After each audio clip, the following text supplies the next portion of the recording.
Hello, and welcome to Untwisted Threads. This is Isager Highland Wool. This 100% Peruvian Highland wool yarn features 23 colors. The colorway that we chose is Chili. This 50-gram skein with 300 yards works up as a light fingering weight yarn. The suggested gauge on a US 1 to 3 or 2 1/4 to 3 1/4 millimeter needles is 27 to 32 stitches per 4 inches or 10 centimeters. For our swatch, I'll be using a 3.5 millimeter needle size. In today's video, we're going to review and score Isager Highland Wool using our 5 categories, which are availability, softness, traction, durability, and cost, to help you decide if this is the best yarn for you and your next project. Stay tuned until the end for a few pattern recommendations as well. If you would like to feel this yarn for yourself, please consider supporting us on Patreon. We send out these yarn cards every single month to our amazing community so you can have your own personal yarn library to refer to for any project. Let's get started. For availability, we give Highland Wool a score of 3.5 out of 5. Originating in Denmark, Isager has a bit of a footprint here in the US. Although this yarn isn't available on any major craft websites here in the US or even the UK that we know of, there are quite a few purchasing options from smaller craft shops, including Wool & Company, where you can always get free shipping in the US. For softness, we give it a score of 2.5 out of 5. I'd say we have reviewed quite a lot of Peruvian Highland wool yarns on this channel, and none have been quite like this one. I was a little underwhelmed. It reminded me of a Shetland wool in the way that it is dry, has a matte finish, and is not bouncy. For a comparison, it is softer than Lopi Plotulopi and less soft than Sanne's Garn Pure Ghent. I'd say it's pretty comparable to Jamieson & Smith Shetland Heritage. The 100% Peruvian Highland wool content of this yarn has a micron count or softness scale rating of approximately 27, but I would definitely say that this particular one is more accurately a 29 just because of how rustic it feels. Personally, any micron count bigger than a 27 is too rustic for my sensitive skin, and I can say that I had a bit of difficulty working with this one. It did soften some after blocking, so that would help with the wearability aspect, but I don't know about you, but I would want to be able to enjoy working with the yarn and the experience of it, not just the end result. Peruvian Highland wool is a fiber that is light and easily absorbs moisture that will keep you nice and warm. It is also known for its breathability and will actively react to the changes in a body's temperature. For traction, we give it a score of 3 out of 5. This yarn has some medium to long fibers that reminded me a bit of alpaca, but didn't really get in my way.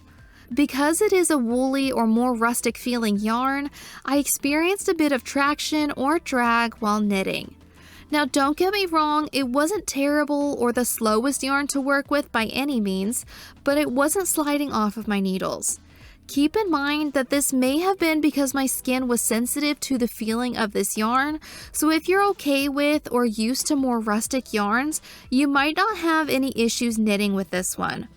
I also want to mention that even after blocking, I just didn't notice my swatch having the greatest stitch definition.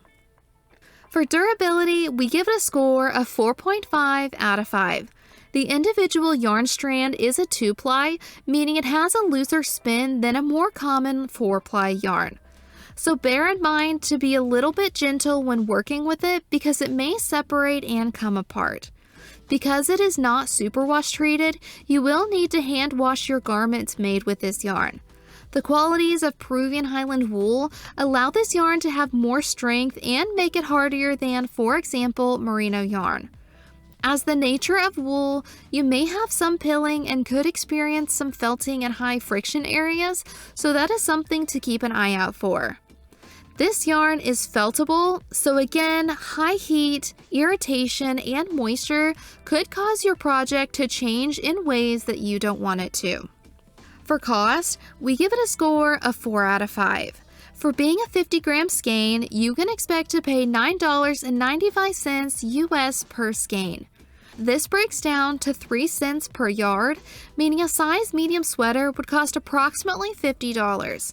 However, like I have noticed a lot of designers do with this yarn, they often pair it with a mohair or alpaca to create a thicker, softer, and more dense fabric, and that would of course increase the price of a potential project with this yarn. Overall, we give Isager Highland Wool a score of 3.5 out of 5. For those rustic yarn lovers out there, this yarn is for you. It is a hardy wool that is lightweight and can easily be combined with another yarn to add softness or thickness. It's not necessarily what I will be reaching for a project for myself with sensitive skin, but I'm happy to have had the opportunity to work with it. So we had a little look on Ravelry and wanted to share a few pattern recommendations with you, hopefully to inspire you if you're wanting to use this yarn for a project of your own. The first pattern is the Spring Vest by Sanne Knitwear. Using one strand of Isager Highland and one strand of Isager Silk mohair held together, it comes in 7 sizes, ranging from a finished bust measurement of 92 to 130 centimeters. It is a cropped vest with a shaped waistline. It is knit in one piece from the bottom up, starting at the lower ribbing up to the armholes where the work is divided. Shoulder seams, neckline stitches, and neckline ribbing is knitted in a single workflow. Lastly, the ribbing of the armholes are knit.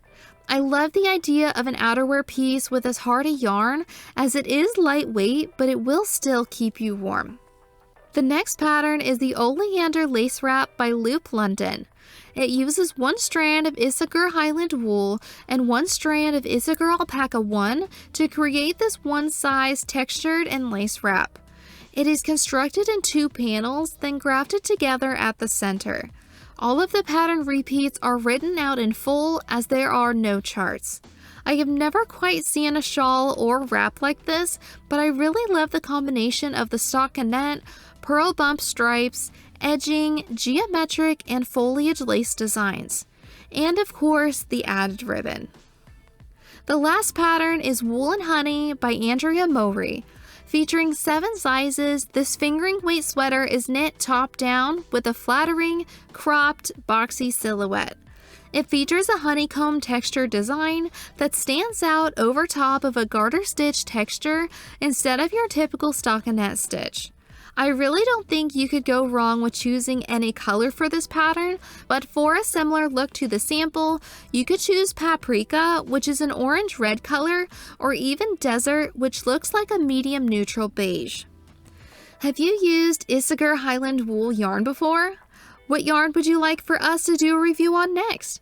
We would love to hear your thoughts and recommendations in the comments below.